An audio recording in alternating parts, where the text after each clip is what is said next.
some food or drink, no worries, but I'm going to go ahead and kick us off. We are thrilled to see this turnout tonight. So happy to see you and have our doors open again. So if we haven't met, I'm Emily Thome, and I am the executive director of the Third Federal Foundation. So I work here in Slavic Village in this building. So I think many of you know the story of Third Federal. And if Mark were here tonight, which Mark Stefanski does send his hello, he was supposed to be here and couldn't make it back. And no, he is not in New York at the Guardians game, I promise. So he had a real business issue come up that he couldn't make it for. But he does tell the story, right? That this organization was birthed on his parents' honeymoon by Ben and Jerome Stefanski during the Depression. And a lot of people know that part of the story, right? We're about 85 years old. But what some people don't know is that the original $50,000 in capital needed to start the bank was given to Ben and Jerome by the residents of Slavic Village. So it's not so much that we are part of Slavic Village, it's that Slavic Village is part of us, right? We kind of belong to each other. You're stuck with us. But we truly do. And that's why place has been so important to this institution for the whole 85 years. And we've grown a lot, we've changed a lot, but we're rooted here, right? That adage, you grow where you're planted. And that's very much what we did. And Mark signaled that about 20 years ago when we needed to expand and could have expanded other places, but decided to invest $20 million here in Slavic Village and stay. And this is where we are. We are thrilled to have you. And this really is less of a welcome, but a welcome back, because we hope we see you really soon. So I'm going to hand it right over to Councilwoman Maurer.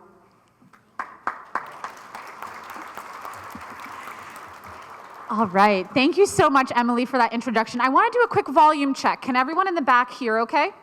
Okay, good. I love to see that. So this is fantastic. My heart is so full seeing this room. I can't tell you, in planning this with the mayor's team, how concerned I was about whether we would get residents turned out. This is a ward that is so unique to Cleveland, split east and west, Slavic Village, Old Brooklyn, Brooklyn Center, and Tremont.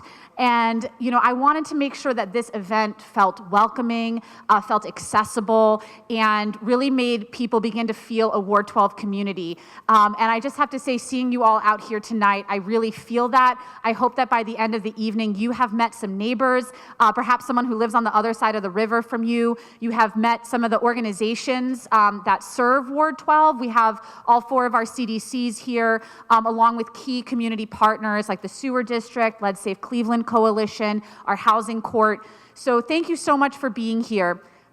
I will keep my remarks at the top brief, and I'll hand it over to the mayor. My job right now is to go over our agenda and what we're going to be doing so that everybody knows sort of what the order of operations is. So we have a short introductory agenda where the mayor and I are going to give some updates and remarks on key issues that we face both as Ward 12 and as the city. So we'll cover 3 different areas: neighborhood improvement, updates on basic city services, and legislative news from City Hall. And then we'll get to the most important part of the evening, which is the Q&A.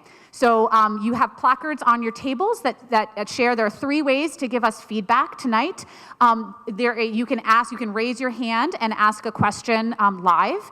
If you are worried about that or don't want to do that, you have big blue placards on your table, and you can write out a question, and then you can turn them into our Ward 12 staff back here. You see Secret Mercado raising her hand in the corner, my huge face on this banner right behind. I was a little bit nervous when I unpacked that this morning. This was our first time using it. But you can drop them off with her. I'd ask that you do that in the next few minutes so that our staff have time to look them over, and we will do our best to answer as many as we can tonight. And if not, we will hopefully get back to you with your name. So make sure your name is on there if you want a response from our office. And then we have yellow placards. So those are just for feedback. If you have things that you want to share about Ward 12 that you love, that you want to see changed, give us some feedback on those cards. We will be reading them. The mayor's team will be reading them. And it's an important way that if you don't want to speak in this crowd tonight, we still want to hear from you. So with that, I'm going to hand it to the mayor to introduce his cabinet and begin going through our agenda. Great. Thank you. Thank you so much. Thank you so much.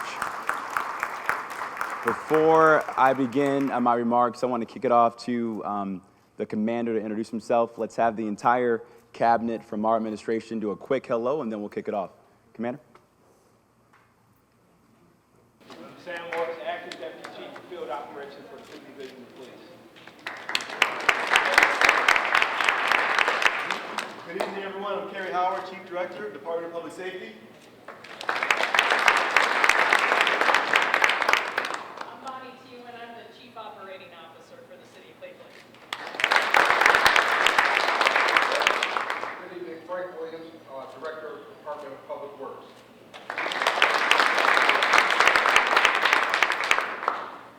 Sally Martin, Director of Building and Housing. I'm Mary McNamara, Director of Aging for the city. Good evening. I'm Angela Shute-Woodson, Director of Community Relations and also the Senior Advisor to Mayor Justin Bibb on Government and Community Relations.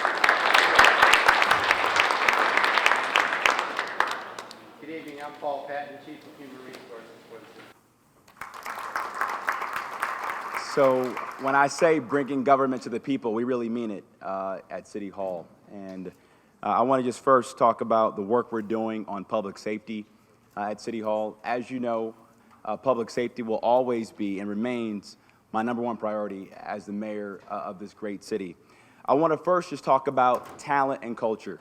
As you know, most cities across the country are having a hard time attracting and retaining police officers. So we've done a couple of things to address that problem in Cleveland. First, within 4 months after taking office, without going to arbitration, we negotiated a brand new 3-year contract with the police union and the FOP. This contract does a couple of things. Number one, it allows us to boost pay for our existing officers to make us more competitive with our other peer cities across the state and across the country. And then secondly, it raises the rate for our new cadets who joined the academy from, I believe, $9 or $10 an hour to $20 an hour as well, too. So that's progress. The other thing we recognized when we took office was the fact that historically, a lot of our officers couldn't wear baseball caps, couldn't have beards or tattoos. And for us to really attract the next generation of officers, we got to change that culture. And so Chief Drummond and Chief Howard worked very hard to make sure that all officers can wear ball caps, they can wear tattoos, have beards, and truly be themselves in our department. And we think that's going to play a large role in hopefully boosting our cadet classes over the next several months ahead. And this is a major issue in terms of competition with our police department. You know, Columbus is starting their officers at $100,000 a year. $100,000. And so it's going to take us a couple of contracts to be competitive, but I believe that this new 3-year contract is a good first step in the right direction.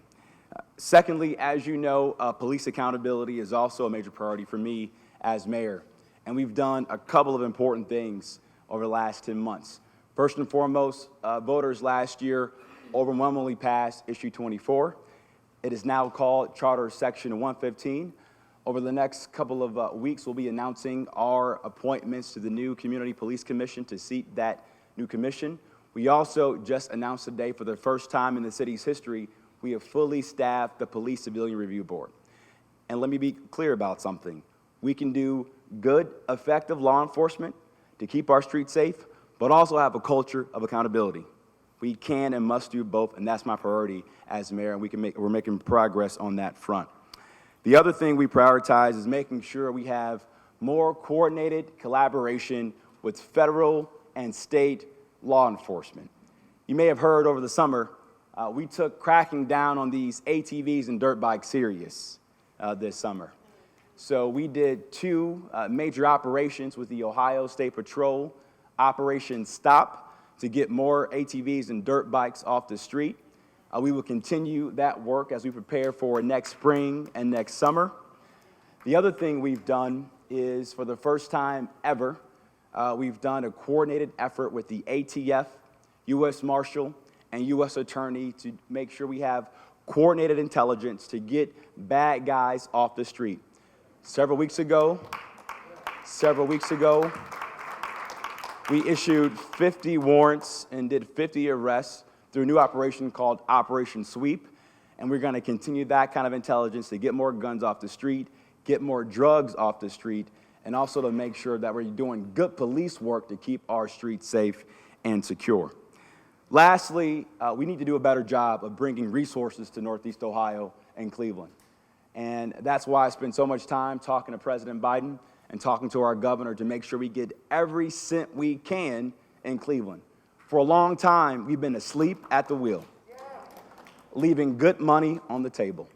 And so in just 10 months, we've secured $4 million from the governor to boost pay for our cops. We've secured $2 million from the Federal Department of Justice to support our violence interruption efforts, and another $355,000 grant from Governor DeWine to improve our real-time crime center, because technology now more than ever has to be a tool in addition to more police to cut down on violent crime. So nearly $6 million of new federal and state resources to boost our public safety efforts across the entire city. This is great progress. We're seeing it in the numbers. Right now, citywide, homicides are down nearly 17%, and shootings are down nearly 23%. It's still not good enough for me. I'm gonna say that again. It's still not good enough for me, but it's important to note progress where we can. And here in the 4th District alone, homicides are down nearly 40%, and shootings are down nearly 30%. But we all have a role to play to stop violent crime in our city, and we are using every resource, and we'll use every tool, and we'll continue to use every tool to keep our streets safe and secure, and that's my mandate as your mayor. So with that, I'll kick it off to you, Councilwoman Maurer. Councilwoman?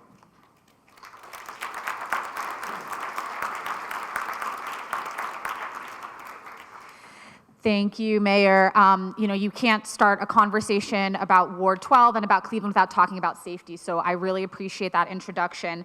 I'm going to move us to a few more local updates, so let's hope that this clicker works. Oh, I had it upside down. Okay, so I'm going to talk about a few key neighborhood improvements and key projects that are happening specific here to Ward 12. So the first one, and boy, if you take calls at my office, you know, and if you live in Ward 12, you know, traffic is an issue. We have too many people speeding, especially since COVID. We have reckless drivers, people flying past stop signs, going up and down our streets, and it's a danger to our kids, it's a danger to our community, and we have to find better tools in our toolbox to address them. So in coordination with the mayor's team, Public Works, the Division of Traffic, we have begun a pilot project for both speed bumps and what are called speed feedback display signs. So there are 10 of these, 10 each, that were installed in a pilot project this fall.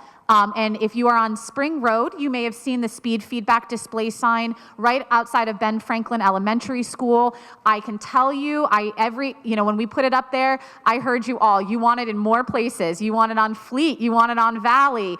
You want it on Denison. We have the chance to, we are acquiring additional signs, and then we'll be rotating them to those key locations. And there is a website, clevelandohio.gov/traffic calming, where you can nominate your street for either the speed feedback display sign or for speed bumps once we get through a winter and make sure that we can have the snow plows navigate these well. We'll be here in a year hopefully saying that we'll be expanding these again.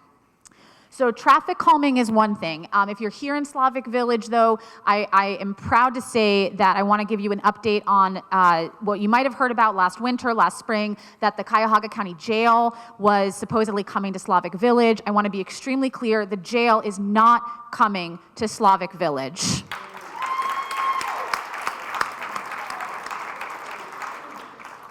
In fact, with the, you might have seen in the news just in recent weeks, this site is clearly off the table at this point. The county government, the city government, we heard you loud and clear. I am in lockstep with you all that this is not the proper location here along Pershing Avenue and I-77. There was another site along Transportation Boulevard, Transport Road, I apologize, that was up for consideration. That is now on hold as of this week, pending the election of the new county chair. So this is a reminder that voting matters. So don't forget, early voting has already started. Next, I want to move to a discussion of our commercial corridors. This was something that was pivotal to me when I was canvassing, when I was beginning to get involved with local politics, because look, I live off of Fleet Avenue, and we have too many abandoned storefronts. We have too many commercial properties that are not being well utilized, and we need to get solid, stable local businesses into those that can employ Clevelanders, help Clevelanders, and make sure that you all have the resources you need within a 10-minute walk of your house. So these are 4 examples of commercial properties that are at different stages of development. And we have a long way to go to fill those storefronts, but I want to give you an example of what development can do. So on the upper left-hand corner, we have what's now the Wash House along Broadview. It is a beautiful, beautiful laundry facility, but they have a lot more than that. They have sort of games and a lounge area. If you haven't been there yet, I really recommend stopping in. This was a proud project of Old Brooklyn CDC, which I know is represented here tonight, and I think is a wonderful addition to Broadview Road. Going sort of clockwise around that, we have the storefront at West 11th and Spring. This is under our storefront renovation program. It's going to become a art gallery. And so you may have seen a new brick facade come up. This is an old photo. It looks a lot nicer now, and will be a great example of a commercial space coming back to life thanks to that storefront renovation program. Then the yellow building here, some of you might recognize it from 50th and Fleet. This is an exciting development for a pilot project within the city to provide dollars for what's called white boxing. And before I got involved with local development, I didn't know much about what white boxing meant, but it means pretty much what it sounds like, that you take an old building that might be falling apart inside and you make it nice, crisp, and clean so that a business can come in and not pour tens of thousands of dollars into renovation. They can just begin building. So this is an example of a pilot white boxing project that's going to be brought here to Fleet, I apologize. And then the last one in the corner, I was debating what to put here at the end of this slide. And if you live along Denison in Brooklyn Center, you know that this little corner store packed up shop about 4 or 5 months ago and has been empty all summer long. So this is a great example of the type of commercial space that we really want to revitalize and bring a new exciting business in. So we have things all along the pipeline, but it's important that we keep our eyes on the prize, that our commercial corridors, Denison, Broadview, Fleet, 71st, Broadway, are all being considered, and that we're really working to do infill there. I would be remiss if I was doing Ward 12 updates and I didn't talk a little bit about Brooklyn Center and Harper's Point. If you are at my office or if you canvass in Brooklyn Center, the intersection of Pearl and Denison is probably one of our #1 calls that we get. And people feel that since the development of Harper's Point, which is a permanent supportive housing project, that there have been safety issues at that intersection and that there have been a decrease in quality of life.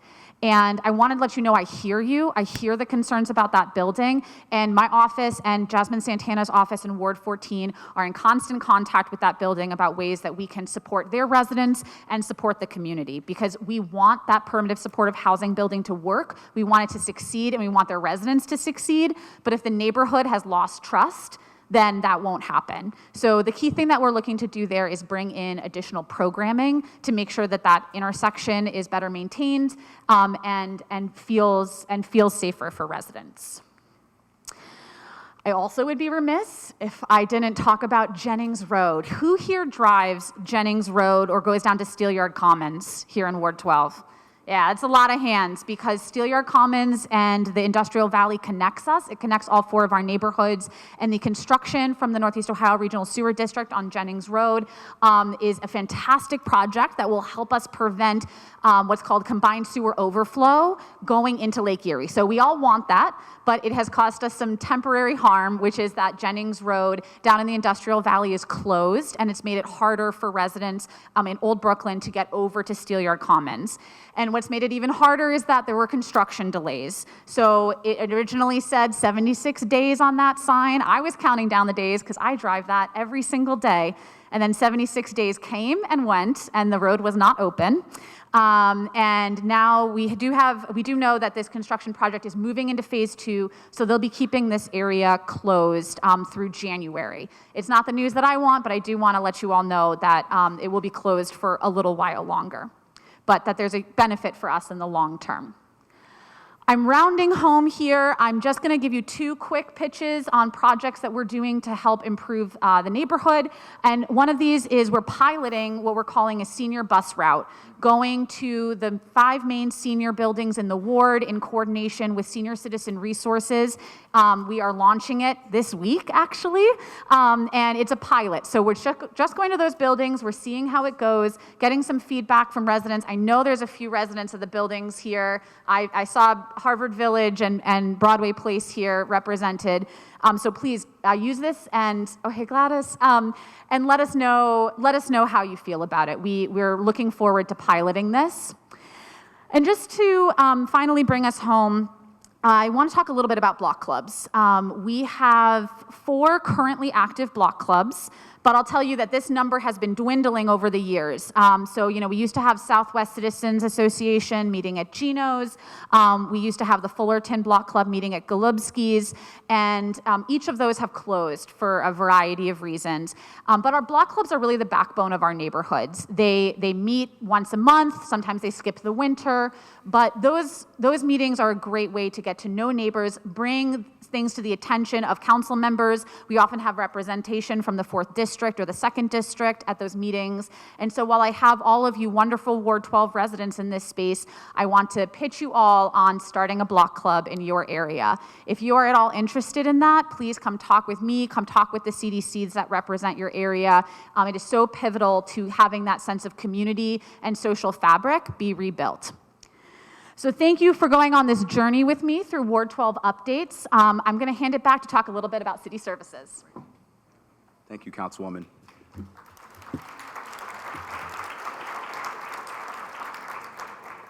One of the things that we recognized weeks after taking office was a lot of our technology, a lot of our processes, and a lot of our systems in public works were nearly a decade old, even 2 decades old.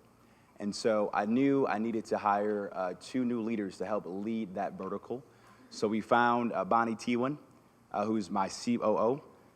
Prior to serving in my administration, she ran a large vertical at Osborne Engineering. She also led public works at the county and also was the regional director, I believe, at ODOT. So she's an expert in everything that she does, by the way.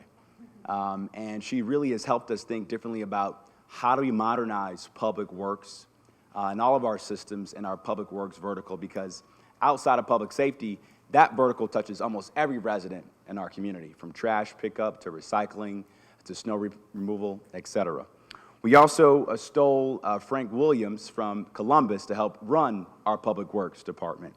And so we really wanted to focus on a couple of things for this update. Number one, historically, there were 2 phone lines you would call to get basic city services from City Hall, either the Mayor's Action Center or 311, right? We've had 311 for a long time, but the city historically never invested in 311. So residents were always confused on how to get in contact with their city government outside of calling their council person. And I know Councilwoman Maurer has a really important interest and passion in this topic. So we have put together an entire strike team of members of my cabinet, of our entire administration, to truly modernize our 311 call center system, so we can be like other cities across the country, whether it be New York, Boston, or Philadelphia, so that when you call City Hall and 311, we can take your call, get that complaint, give you a tracking number like you order something off from Amazon, so you can track that complaint over time, right? Now we want to do this update in conjunction with how we modernize our city's website. And we intend to launch the new website sometime early next year as well too.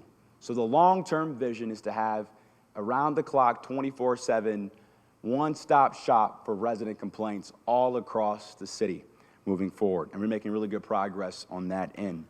Secondly, my favorite topic, snow, snow, snow. And Frank, how often do I ask you about the snow plan?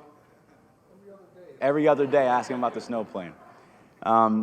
You know, our snow removal system is one of those systems that we recognize needed a lot of work and a lot of modernization. And historically, our snow plow drivers, when they would identify their routes, would take a binder almost 200 pages long looking at the routes. That's how we've been collecting snow for the last 2 decades at City Hall. And so earlier this year, we embarked on a process to allow our snowplow drivers to have GPS devices in their snowplows with new technology called route optimization that allows us to figure out how do we get to our streets faster, both our main streets and residential streets. And every time our snowplow drivers go out in the community, it makes the route more efficient and more effective long term so they can get the snow up quicker and faster in a more reliable way. And we'll be launching that technology this winter as we prepare for the winter season. We will also be equipping more of our entire fleet in utilities and water and also in public works with more snow removal devices and support to make sure we're using every part of our arsenal to keep our streets safe and secure when we have inclement weather across the entire city during the winter months. And I'm sure Frank Williams can talk more about that in the Q&A session. A couple of other updates I want to talk about for this ward specifically. So far in 2022, we've done 6 resurfacing projects. We've also closed over 300 work orders as it relates to illegal dumping and potholes. One thing we're doing more on illegal dumping is we're using more of our cameras and more of our technology to cut down on illegal dumping in our city. It's important that we do a better job of using that technology to ensure we can stop illegal dumping before it starts in the city of Cleveland. The other thing that I'm really excited about is the work we're doing on our park system. As a city, we have never had a master planning process for our parks. That's a major problem. And so we are embarking on an RFP process to do a master planning exercise to make sure that every neighborhood in our city has a well-programmed, well-resourced, well-lit park in our respective communities. And then with the work that Chief Tewin and our head of public works is doing, we intend to create a separate department for parks and recreation so that all of our parks can get the resources they need for all of our communities across the city.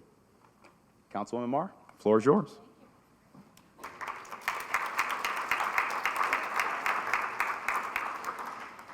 Thank you.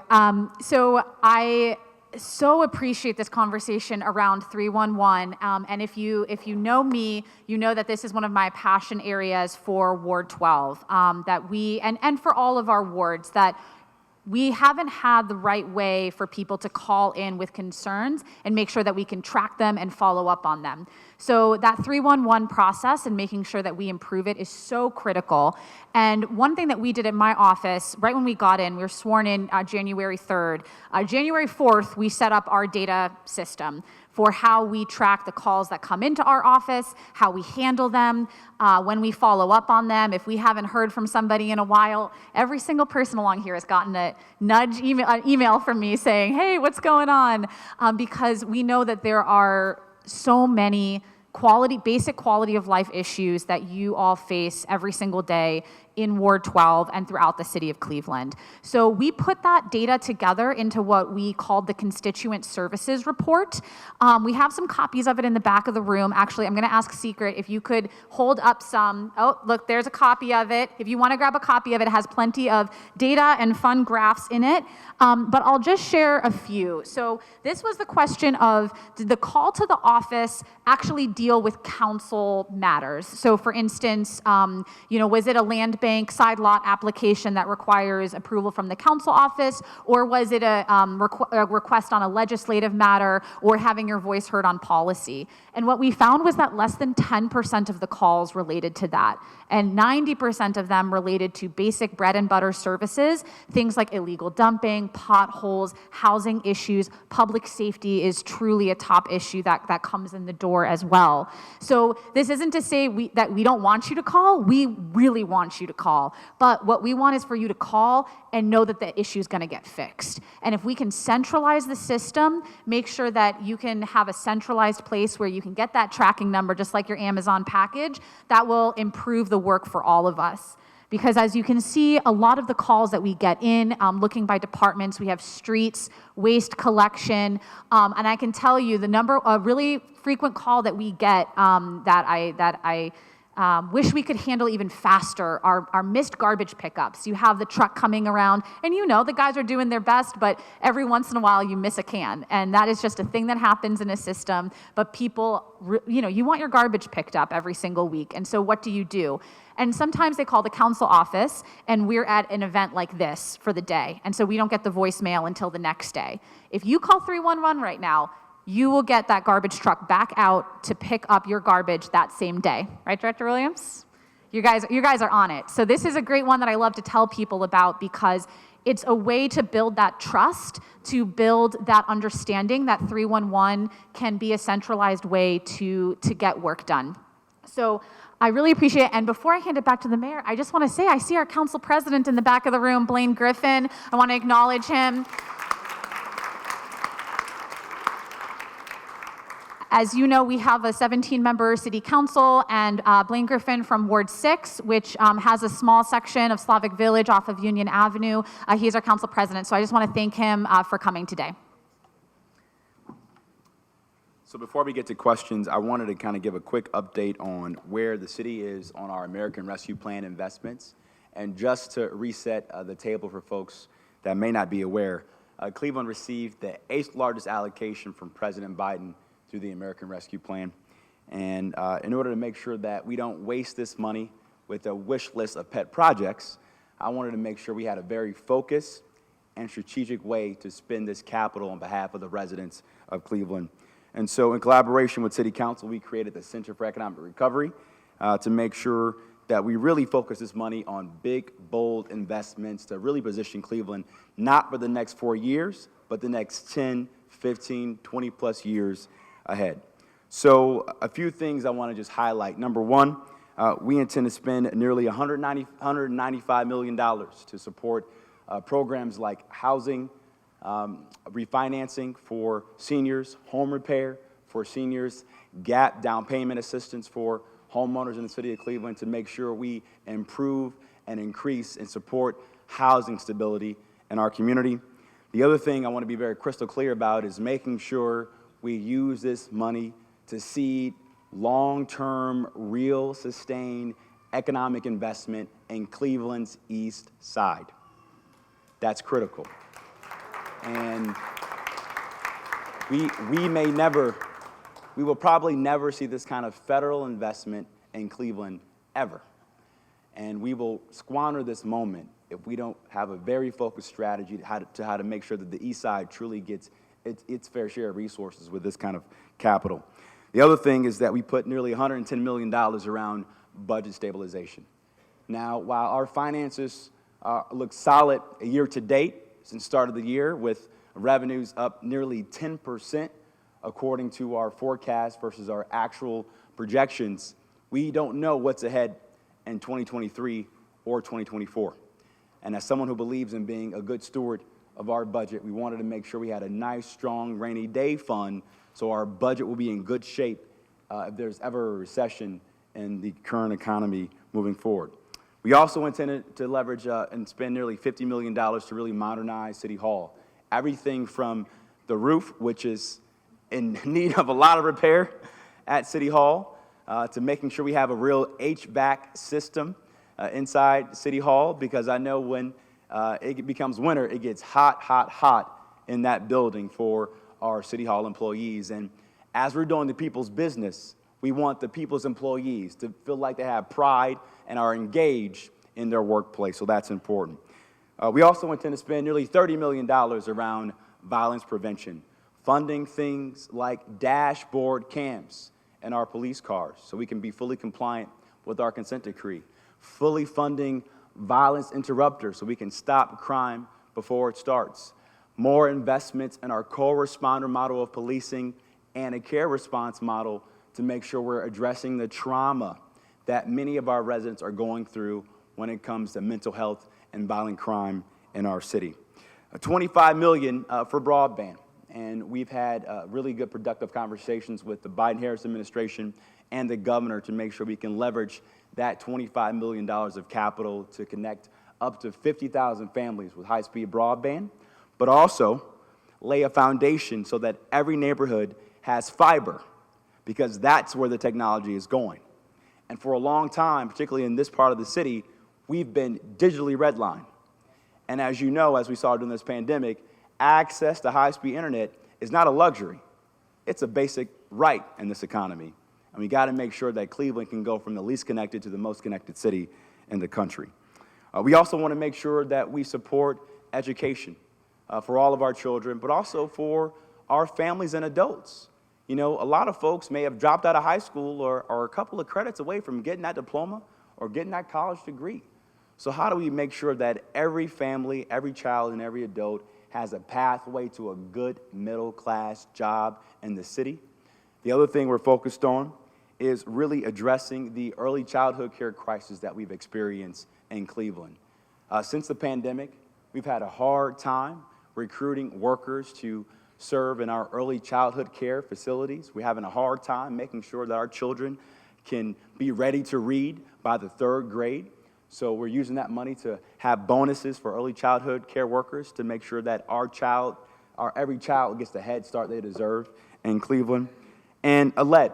I know the councilwoman has been a staunch advocate to address our lead paint crisis in Cleveland, and we're using $17 million from the American Rescue Plan investments to fully fund our lead-safe housing endowment to make sure that no child is ever poisoned by lead paint again in the city of Cleveland. So that just gives you a broad snapshot of what we're doing with that money, but we have a long way to go, but we have a strong foundation and what I believe a very smart strategy to spend this money on your behalf to make sure our city is set up for success for the next generation.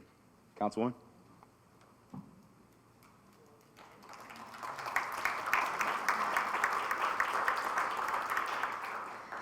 Okay, we're rounding home. I'll keep this last bit short. We're in this last section, legislative updates. Truly, I think ARPA is the most critical legislative work that we are doing at City Hall, but I'll just briefly touch on another key issue for Ward 12, which is housing.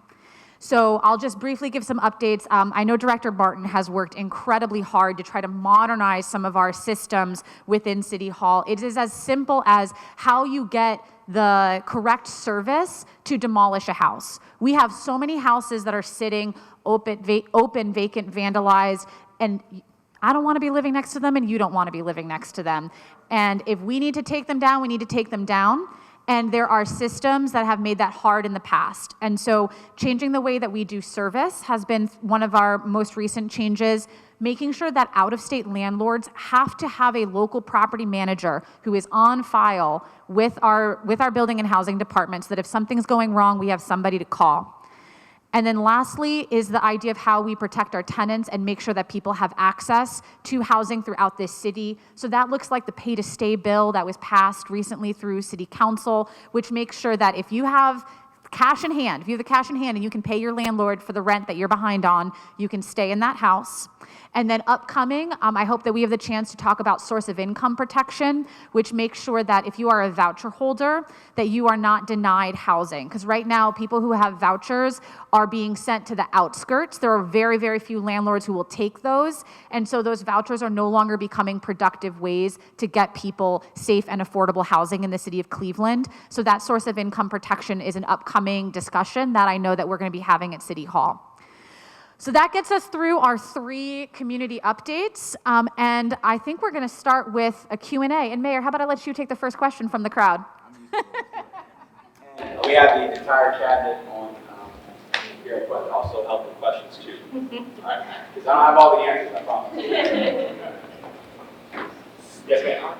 Yes, you said that, you said that to help out with the daycare centers, there would be a bonus given to the workers there. So how are you gonna make sure? Because I've seen instances where bonuses, federal money, has come in, And instead of the workers getting the bonuses that they should be getting during the pandemic, the employers, the owners of the daycare center were taking most of it for themselves and giving them a little bit. So how will this be regulated, so to speak? Thank you for that question. So if you didn't hear her question, the question was, how do we ensure full accountability with the money we're giving early child care workers for bonuses to keep our children in their early child care provider centers? A couple things. Number one, we're federally mandated to report to the Department of Treasury how we spend this money. So that's the first check we have to make sure we're accountable to the federal government. Secondly, in the legislation, we have clear metrics and clear accountability provisions in that contract with our vendor, which will be Starting Point, which is the county's early childhood care provider that will allow us to hold them accountable for where that money is going. If we see them not fulfilling that mandate, we can claw that money back. So that's how we'll ensure that we hold that vendor accountable.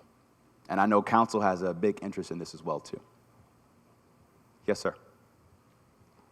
My name's Renard Turner. I live in Ward 2. You're talking about houses being torn down? Well, that doesn't end the problem. The problem is people now use those lots to park cars in. It tears down the fabric of the neighborhood. It looks horrible. Once they put the ruts in the yard, they park the cars there, they pull out. When it rains, it's just a mud fest. It pulls into it, it takes it into the street. When you drive your car, you take that mud, put it in your yard, then you take it into your house. It's ridiculous. I mean, just on my street alone, there's at least 4 lots that need to be taken care of because people put the cars in there. There's a automotive property on Warner Road. It has become a parking lot. They don't even use their lot to park the cars that they're working on. They park it right on the lot next door to it that used to have a clock station. It's a parking lot. You mentioned a really important point, and I'm glad you brought it up. So if you can talk to Chief Howard and get the street and the address after this town hall, that'd be great. That's perfect. And the councilwoman mentioned this point earlier. The process that we have to demolish our homes in the city of Cleveland is not fast enough. It's not coordinated effectively, and we need to have better systems in place in order to hold that process more accountable. So we have an internal task force right now looking at how do we streamline that process. The councilwoman talked about how do we make sure we hold these property landlords accountable so we can use the full weight of the law to cut down on this, but also how do we have a better system in place to have a more productive use of our vacant lots once they become vacant quicker, right? Whether that be community solar farm or an urban farm or an urban garden in the neighborhood. We need to use every resource and be creative as possible to make sure that no one can use that land in an unproductive fashion moving forward, okay?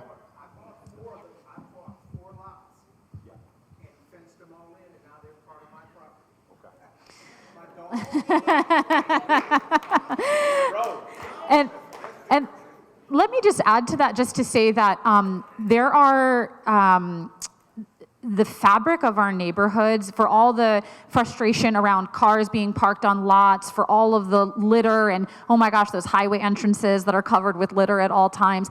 It would be so much worse if not for some of the people in this room. I see some faces who I know walk around with a Home Depot bucket and a little picker-upper and make sure that our neighborhoods are clean. And so, you know, we have so many neighbors who have been holding on through the hard times. They have been keeping the social fabric of our neighborhood together. And, you know, we have a lot of work to do, and we got to match the effort that's being put in by some of our neighbors who are doing that. I see a lot of hands. I do want to make sure that we take at least a couple questions from our box, and I see Kathleen in the back who has some of our question cards. So Kathleen, if you could yell out the question, and I'll be sure to repeat it so people on live can hear the question as well.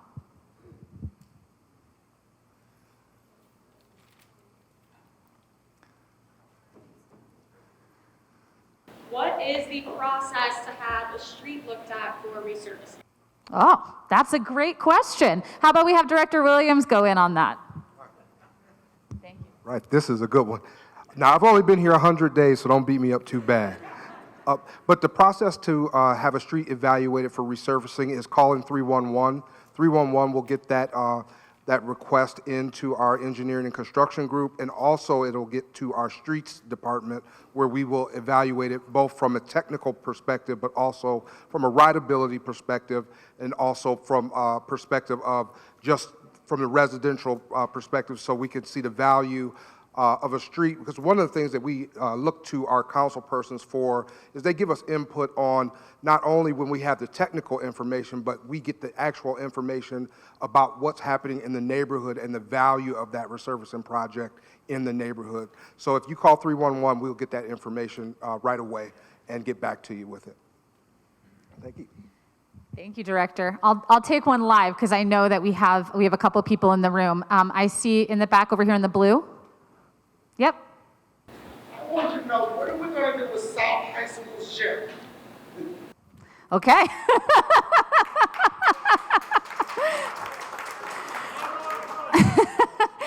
This is a really critical question. So thank you. If the director could, I didn't know if Director Howard was going to step in, but I would love that because we have a new public safety training facility coming in. The Cleveland Public Safety Training Complex. South High School gym is very important to public safety in the community. We have just today had the air quality checked for the furnace is operable, and we've checked to make sure the HVAC system was good. The boiler is actually going to be fired up later on this week so that we can make sure it's all operating properly. We want to make sure the air quality is good and safe for young people to go in that school. That school has a lot of dust going through it. We're checking and making sure asbestos. So really what we want to do is take the time to make sure that it's safe for kids to get in there and play. The next thing that we want to do is we want to make sure that it's sectioned off from the rest of the public safety training complex. We met with the Councilwoman Maurer, and we walked through a plan of doing it in two ways. One is the long, methodical, more time-consuming way, and then there is a more rapid way to get it done, and then allows us to do things down the line. So we're going to see that opening to young people, hopefully before the end of the year, but we will have to make sure that it's safe for young people to go in there and use that facility and the showers that are joining it as well. But that's going to happen soon. Mayor, if you want to take. Okay, I see a hand here, so I'll go for that. Okay, I'm Dennis Althar, neighborhood president. What would be the possibility of putting up no littering signs? You've got cameras up and down the main corridors. Everybody drives through our city and they use it as their personal garbage can. And every other city you go to, as soon as you leave Cleveland, go to Lakewood or any other city, you don't see all this garbage. I could sweep my sidewalks, and within 15 minutes, they're covered with trash. Yeah. That's a great point, great question. I've noticed it too, the fact that we could be a lot cleaner as a city. And a couple of things. Number one, this is why the work we're doing on illegal dumping and aligning this AI technology in our cameras to detect where it's happening is critical. So technology is a part of the solution. Secondly, working with Public Works and Public Safety on more coordinated code enforcement. And we can certainly take a look at putting up more signs as well. But you can have a sign all day, but someone's got to enforce the code and enforce the law. And the other thing, though, that we want to explore is we need to make sure we engage the community a bit more on citywide cleanups. I know that members of council do that in their respective wards, but having a more all-hands-on-deck approach to how we ensure that our entire city is clean and safe for all our residents should be a thing we look at in the future. Okay? Yes, sir. Hey, first of all, I'd like to thank both of you and the councilwoman for having this, because before we didn't have this type of action or response. And as an individual here, the community is us, and we need to be responsible. But let me hit on to what the gentleman said about his property. What we basically have here with the dumping, with the other issues of his property with the crime is a use of land that is not being correctly used and allocated. We have people here that try to get land from the land bank, and the land bank denies them 3 or 4 times over reason. Now, if the person gets the land, you create a negative cash flow.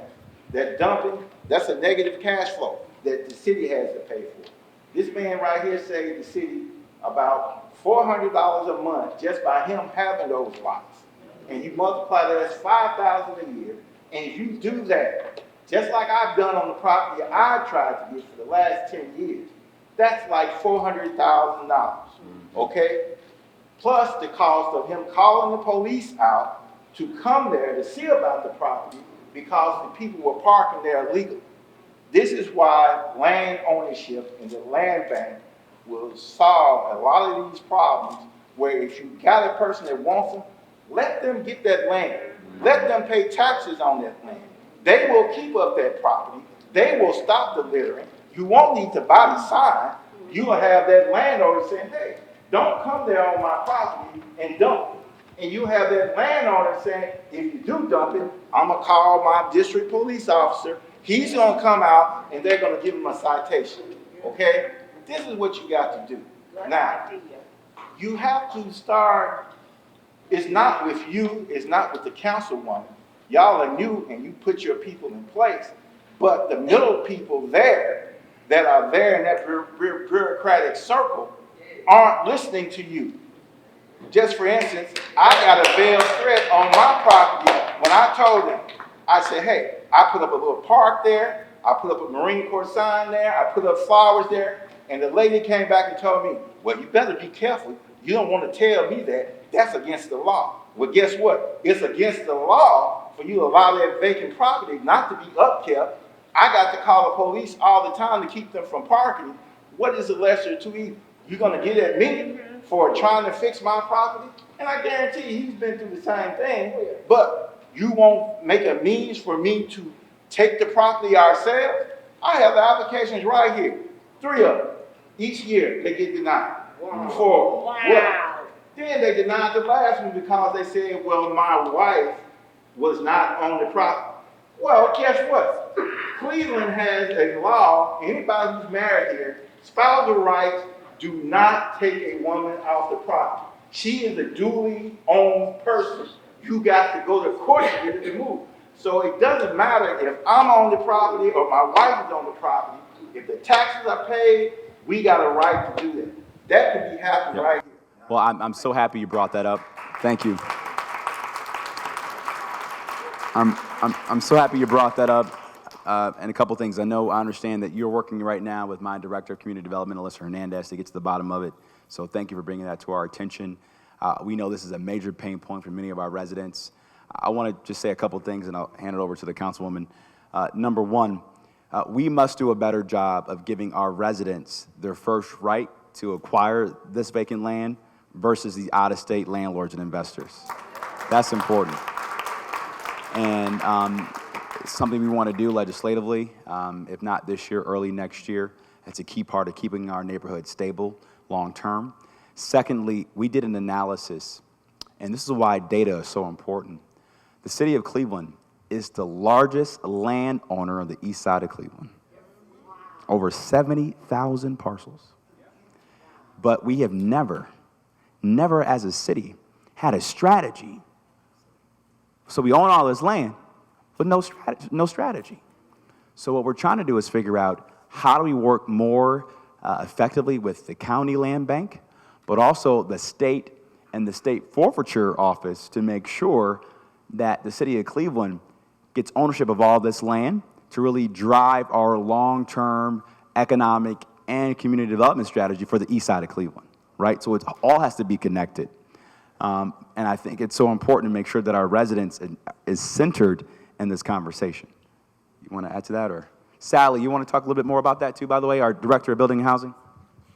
Thank you. I absolutely concur, getting that land into your hands where you're going to upkeep it and make it an amenity for the neighborhood is critical. And so My co-director, Alyssa Hernandez, runs our land bank, and we're working together on a series of strategies, especially around the state of Ohio forfeited lands properties. Now, these are properties that have gone through tax foreclosure, were not sold to anyone at sheriff sale, and they default to this strange legal status where they're sitting in limbo. No one's taking care of them, no one's really responsible for them. And so the city has an opportunity to take those properties. And so with the vacant land we are, and with structures, we're trying to work with external partners to drive those properties to the highest and best outcomes. And some of the ARPA funding that'll be coming down the pike is gonna help with that. Some gap funding, developer capital acquisition and rehab. So we want neighbors to fix up the neighborhood. And that's really the goal here. And I think that you're gonna be pleased with what rolls out with the ARPA funding. Thank you. I want to make sure, I'm going to ask for another one of our written questions I'm going to ask Kathleen if she could read another one of our written questions. And I'm not doing a good job of reading them out loud on the microphone so people on live can hear. So please remind me to do that, Mayor, if I'm not. Why is recycling optional and not mandatory? Oh, this is a good one.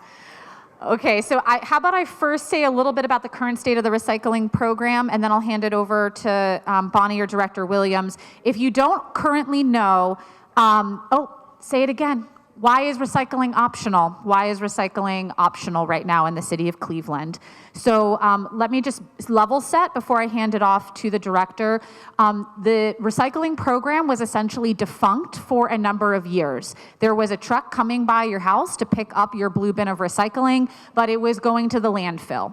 And there have been a lot of global changes in recycling that have made recycling a lot harder in the last couple of decades. You can't just throw any plastic in there and hope that it gets recycled, because the international buyers of those plastic materials aren't picking them up the ways that they used to be. So we need to be a lot better about recycling. We have to make sure that if we're recycling cardboard or glass or aluminum cans, that they are clean and in good condition. And because of those issues, it became harder for the city to maintain its recycling contract.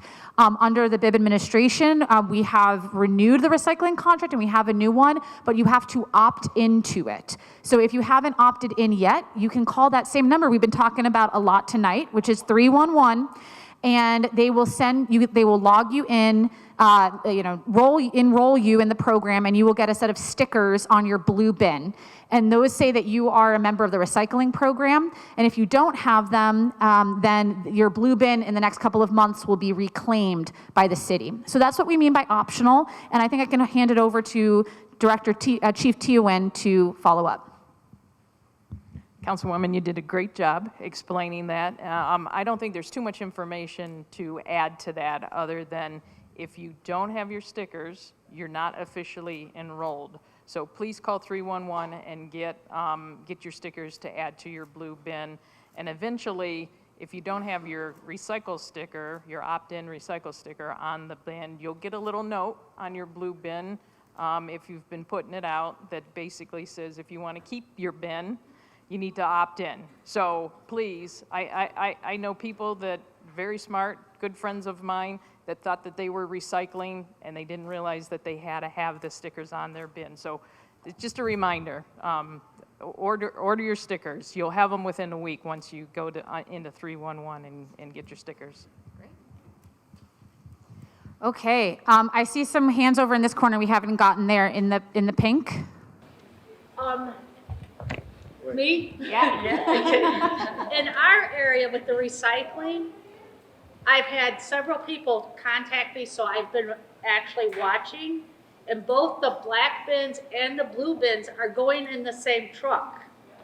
They are not being separated at this time.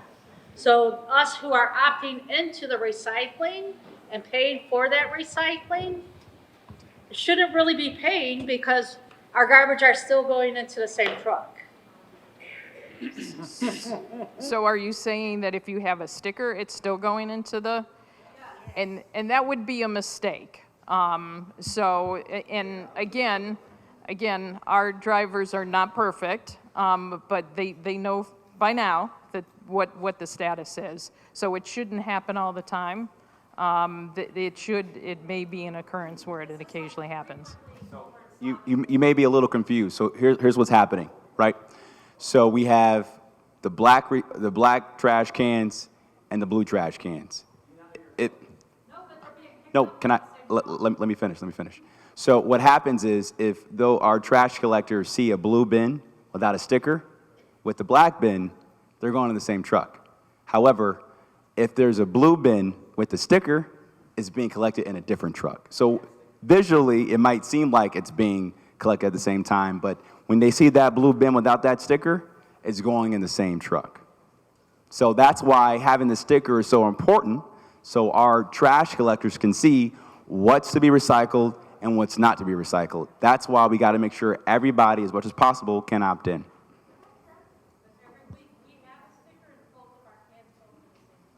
Well, let me know your street, and we'll see what happens this go around and circle back with you. How's that sound? To keep us honest, all right? Okay. It's like the kid in first grade. What's going on?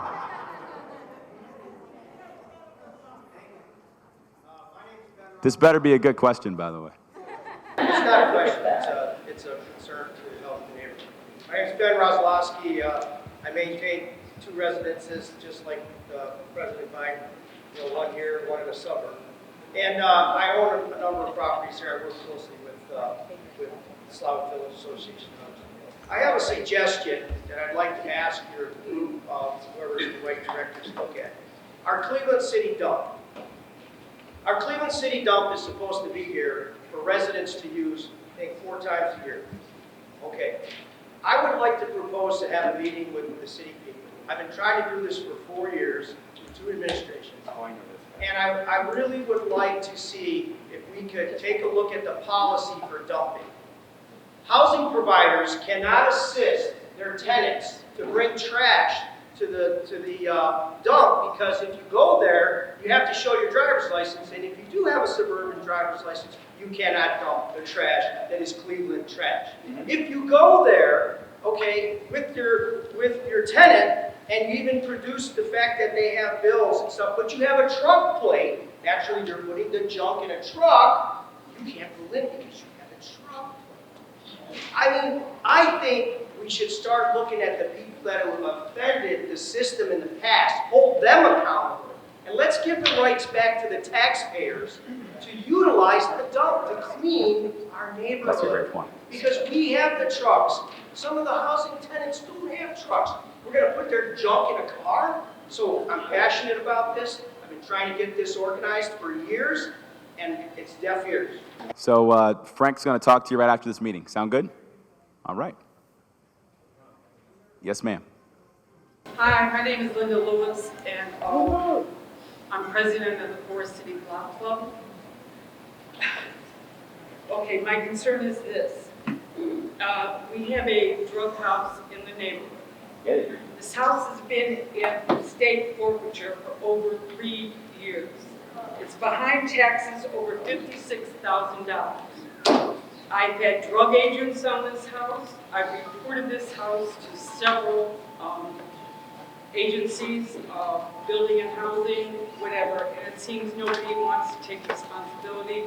Everybody keeps telling me that because this house is occupied, there's nothing I can do. They're squatters, they shouldn't be in this home. They're selling drugs, they have a trailer in the driveway, which I know there's another ordinance about having trailers in the driveway, we're not allowed to have that.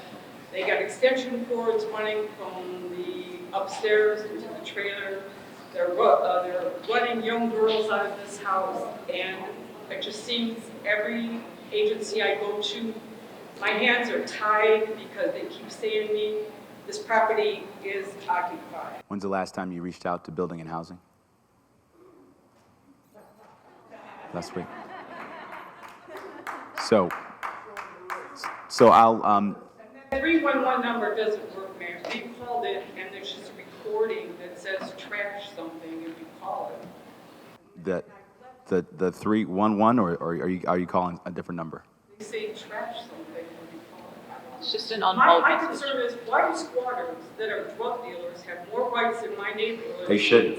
They shouldn't. So we'll get to the bottom of it. We'll get the address. Okay. So I think Director Martin has the address.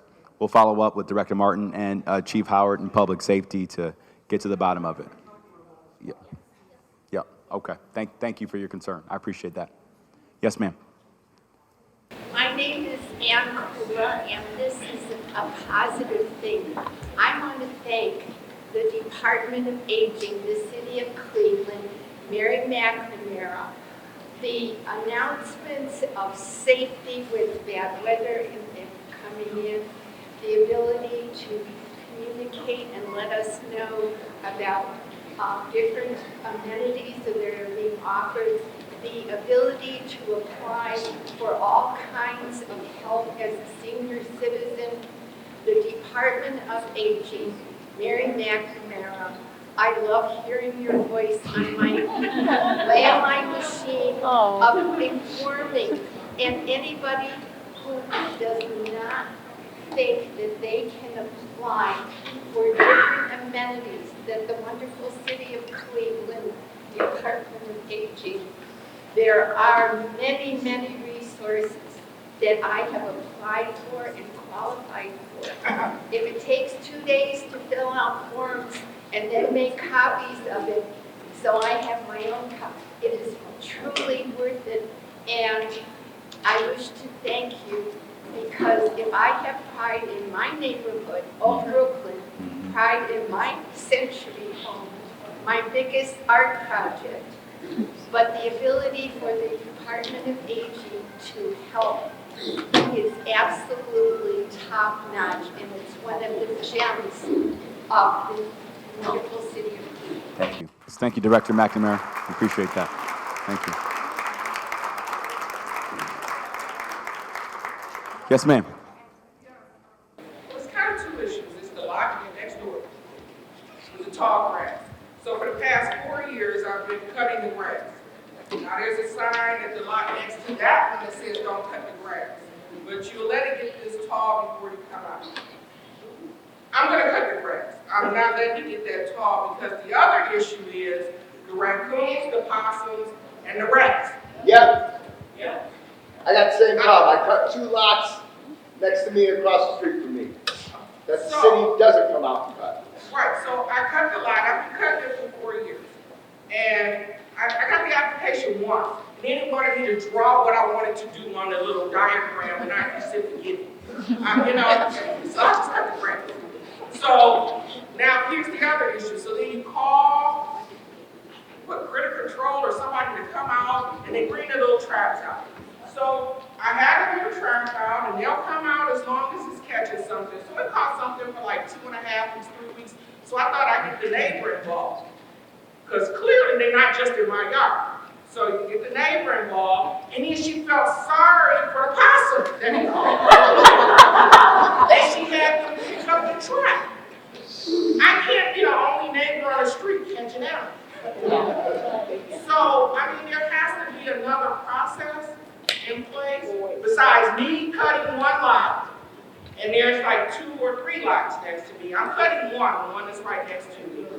Maybe I could look into purchasing the lot, but apparently it sounds like it's a difficult process. Plus you want me to draw, and I don't feel like I'm an artist. And so I just keep it cut. That's what I do. I keep it cut. And what are we going to do? Because I'm watching a family of possums, I'm watching a family of raccoons, I'm watching the rats, I'm watching the mice. I'm putting down the little blocks in my garage around my house so that the cats can't eat the poison and the dogs are safe from kids. But I'm doing all the pest control for the lots that y'all don't keep up. Whew. Thank you. Can we get a round of applause for that? Because you're keeping up your home and you're trying to do your best. So I can't tell you how many calls like this we get at the office. I've learned more about raccoon behavior and skunks and possums than I had ever expected in this job. And first of all, I want to make sure that we get past that drawing barrier and we get you that lot so that it is yours, and that when you maintain it, you can see the benefit of that ownership. You have put in the sweat equity to mow that lawn and keep it up. Now let's get you the real equity. So I definitely want to talk with you after. And I already saw that Director Williams is nodding his head and saying, you guys are going to connect too, because this is something that we want to help explain. We get a lot of calls about grass cutting here in the ward, and so one thing that we put together was a grass cutting explainer. It says, why does the grass grow so high in the city of Cleveland? And it's over on the table as well. If you want to pick one of these up, it explains the current system, and I'll tell you, I think the mayor will agree, the current mowing system is not good enough. It is not good enough. And so we have a lot of work to do to improve it. And one of those pilots is going to be around clover. So let me hand it over to Bonnie Teowin to talk a little bit about that. And then I do want to let you know, just based on the time, we're going to take one more question after this, and then we'll wrap it up. But I'm happy to stay afterwards and talk with people. So one of the things I learned about was clover. Clover is an invasive vegetation that a lot of people don't want in their grass, and they do weed and feed so that it goes out of their lawn. But what the advantage is for us is clover, because it's invasive, it chokes out the grass. And it also only grows to a maximum height of 6 to 8 inches. So if we can take our vacant lots and we can plant them all in clover, it stays greener longer, it's more durable in droughts, it chokes out the grass. It doesn't, you won't have that visual of grass being 2 feet high. It'll be green, lush, 6 to 8 inches high, and it minimizes the number of cuts that we have to do each year. Yeah, and also the bees love it as well, too. So we have a pilot program. We did 5 lots on the east side, 5 lots on the west side to see how this program goes. If it's successful, we'll know in the spring. If it's successful in the spring, we'll oversee all of our lots that we have over a period of time, so that we'll have more clover rather than grass. You'll oversee it with what's already on the ground? That's correct. That's not going to work. The pilot program will tell us whether it works or not. I'm telling you now, I'm a horticulturist. It won't work with the grass that's there now. We have several horticulturists in our staff too that believe that it will work. The pilot program will tell us if it works or not. Yeah. So the good news is that clover seed is relatively inexpensive. You could do a whole lot for $5. Last question.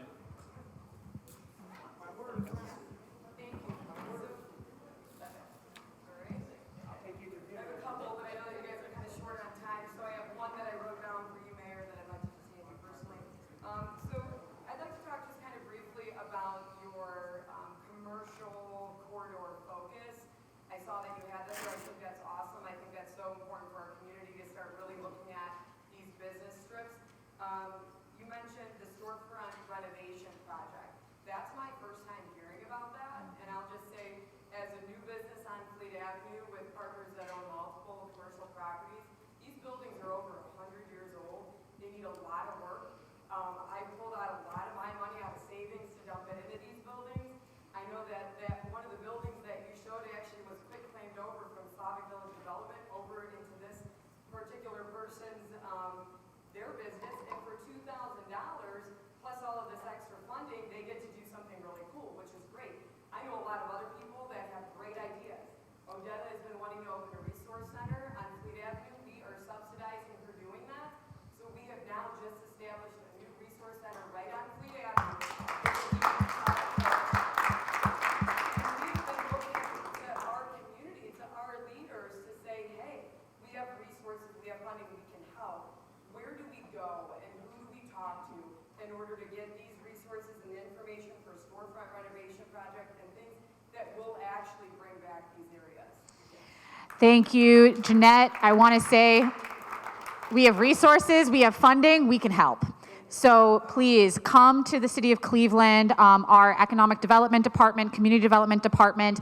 CDCs are the backbone of how we develop properties here in the City of Cleveland right now, but they're not the only people doing it, because what you and Odetta are doing shows us that there is so much more that is driven by community. So we need to be in lockstep and make sure that if there's a program like storefront renovation program, that is available to you. So I'm glad that that was something that we can take away from tonight, because I want to make sure that your properties get into that program as well. And one more thing just to close out the town hall. By the way, I want you all to give yourself a round of applause for showing up tonight.